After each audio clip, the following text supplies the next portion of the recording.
Adventures in Negro History.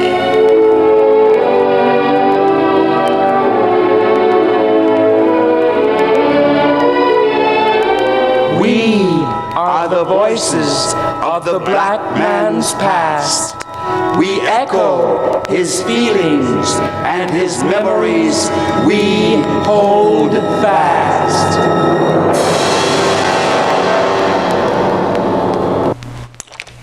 Is that you, Grandpa? Yes, it's Grandpa. We're in the dining room, Grandpa. My goodness, you sure look busy. What's going on, Carol? John and I are looking at some college catalogs I've got to pick out a college for next September.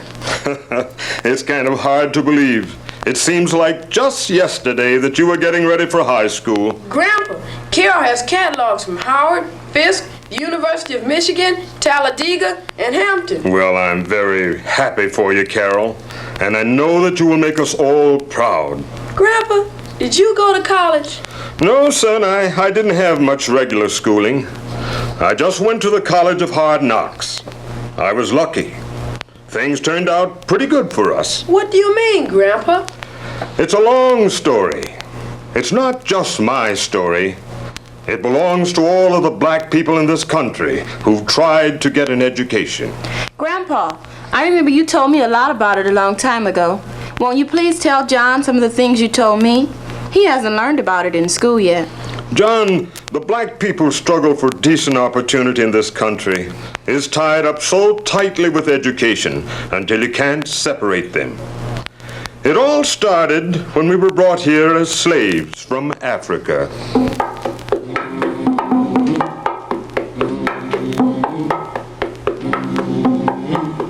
We were snatched from our native land, herded like cattle onto the stifling slave ships, tossed rudely onto the shores of the New World. We who spoke Igbo, Hausa, and Efik were forced to learn our master's native tongue. Our tribal customs that we had followed for centuries were outlawed. The order of the day was to follow the whims of our master. Learn and speak only his language. Worship only his God. Imitate only his culture. Learn what he wanted us to learn. This was the curriculum of the black man's first school in America.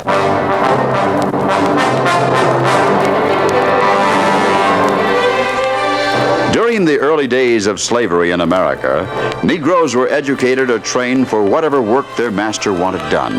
Slaves were taught to work in the fields, look after livestock, cook and act as servants, and serve aboard ship. Some were skilled craftsmen. In fact, they brought many of these skills with them.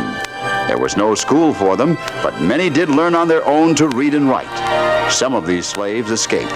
There are newspapers still on file to prove this.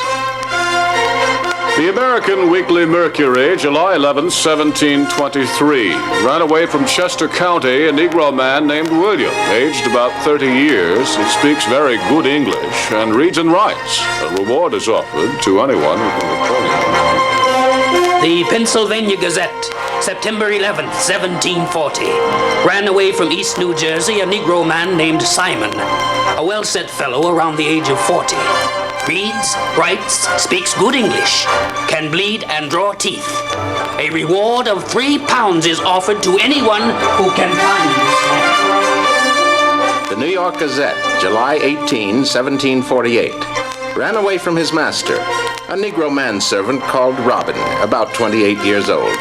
Can read and write and plays a fiddle.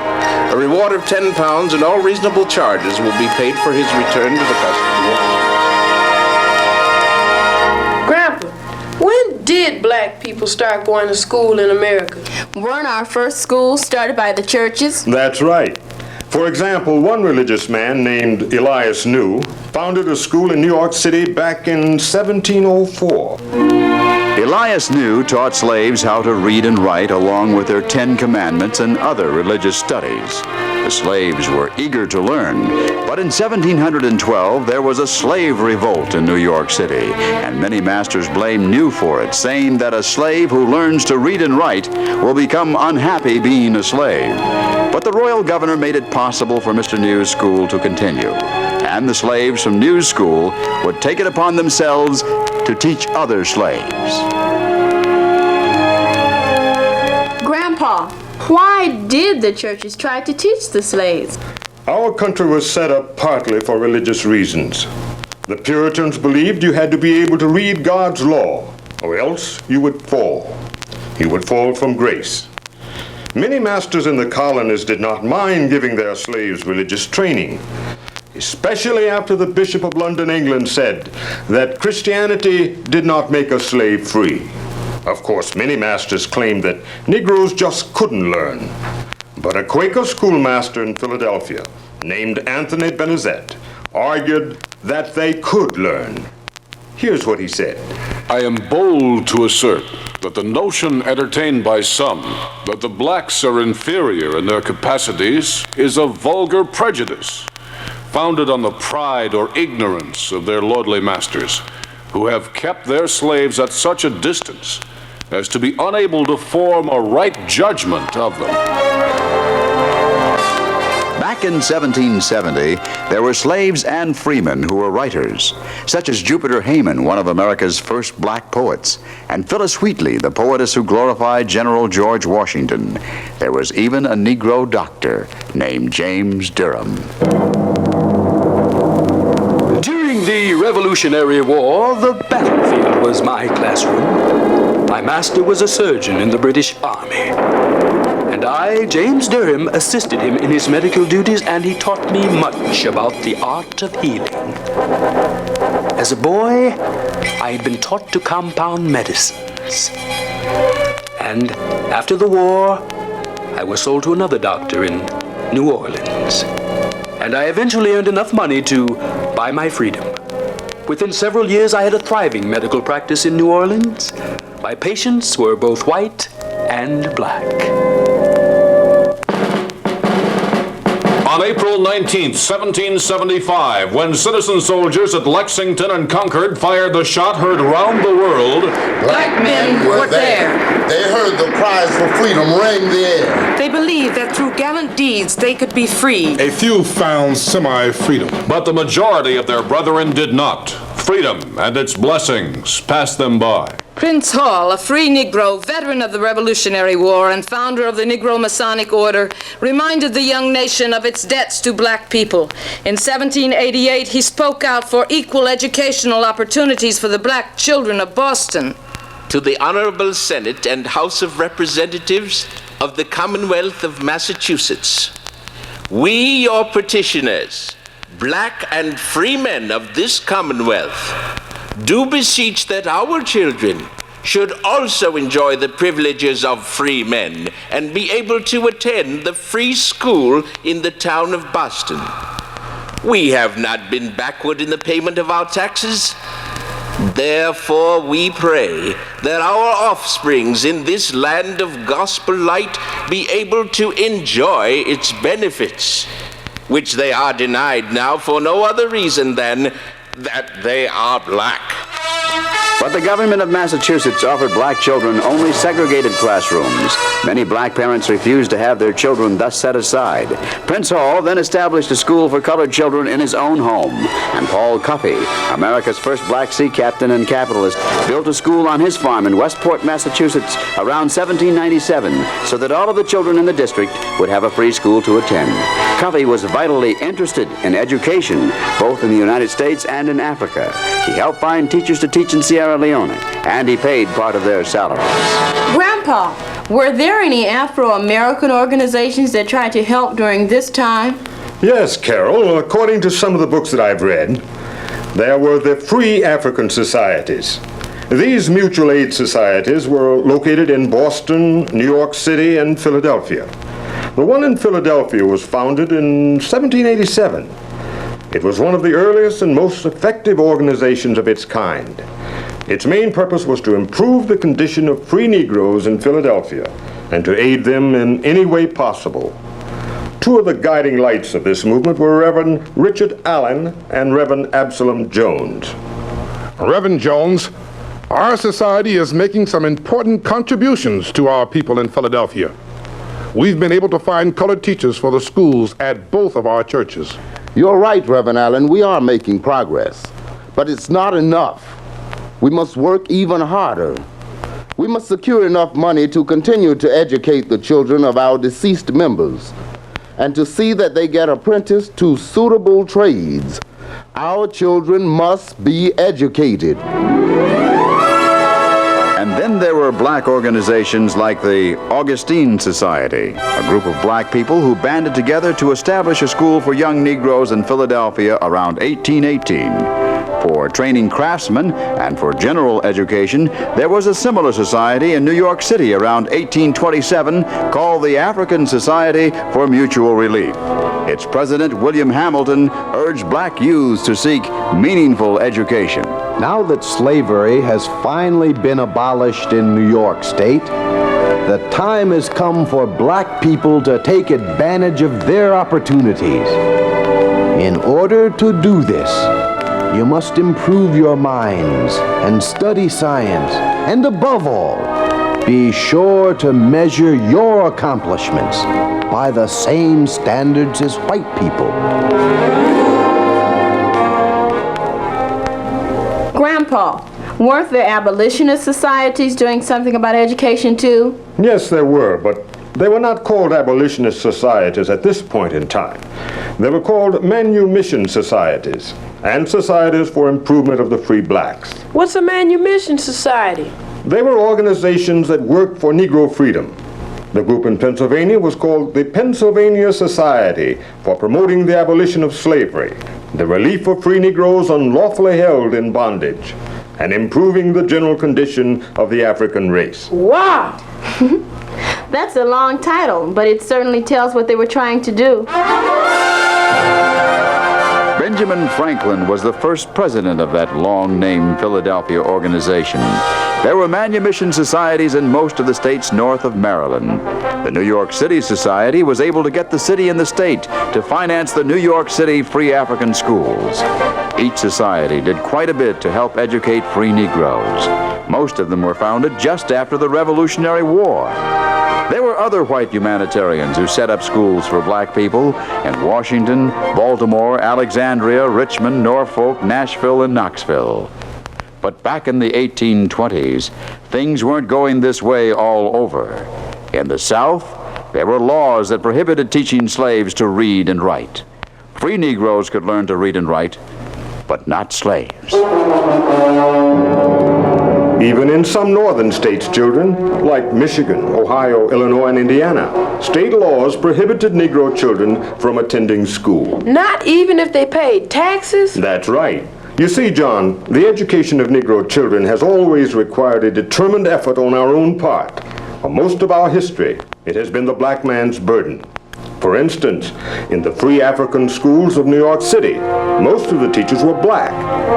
During the 1830s, the schools were helped tremendously by two groups of black people, the Dorcas and the Phoenix Societies.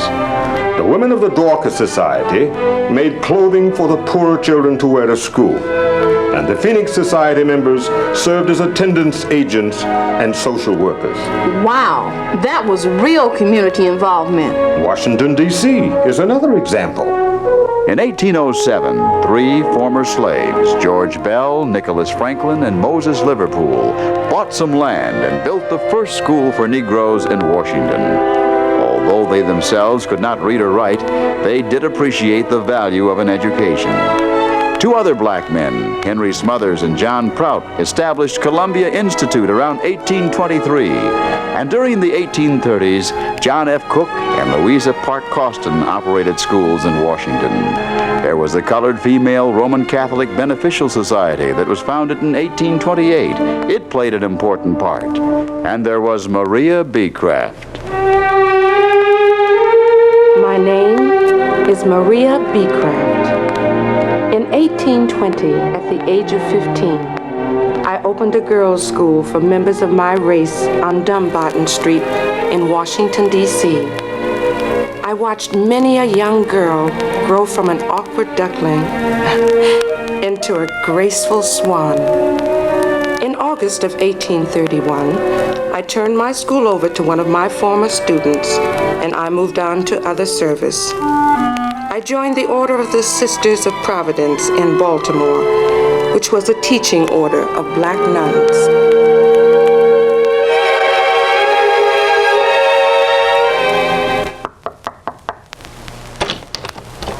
Yes?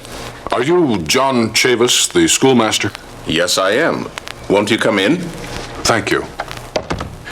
I wish to place my son in a good school, but how can I be sure that you will educate him properly? What are your qualifications? Sir, I am a free citizen of Raleigh, North Carolina, and I was a soldier of the Revolution. I attended Princeton and Washington Academy. I am an ordained Presbyterian minister. I have a sound knowledge of Greek and Latin. No one can teach your son the English language as well as I can. I learned mine from the Lindley Murray Speller, and it is superior to the English grammar taught in this part of the country. A number of my students have become famous. One is a congressman. You may be sure that your son will get as good an education as he is capable of getting. John Chavis had received his education in a most unusual manner. It seems as though one white man bet another that a Negro was incapable of getting a college education. So John Chavis was sent to college, and he completed the course, and he became quite famous. He taught the sons of planters during the day for $2.50 per semester, and the sons of free Negroes at night for $1.75. But after the Nat Turner Rebellion in 1831, he had to close his school to black students. The Nat Turner Rebellion. The Nat Turner Rebellion. The Nat Turner Rebellion. The Nat Turner Rebellion of August 1831 lasted only 40 hours, but it sent shockwaves up the nation's spine. People north and south were propelled into action by blind and unreasoning fear. Most states in the South passed stronger laws that prohibited all Negroes from learning, teaching, and preaching. In the North, a plan by Samuel Cornish, a black minister, to build a college offering manual training and classical education was voted down by the citizens of New Haven, Connecticut. And then there was Prudence Crandall, a young white teacher dedicated to educating Negro girls. Young ladies, please open your books to page 151. Oh dear, there's someone at the door. Please read silently until I return. There she is! Miss Crandall! Yes? We represent the folks of Canterbury. We don't want your school here. Dear sir, this is only a school for young colored ladies. We mean no harm to anyone. What possible harm could we do? We're not here to argue. You've got to close this school and send those people back where they belong. That's right. You sirs are no gentlemen. I refuse to continue this conversation. Good day. Get up out of here.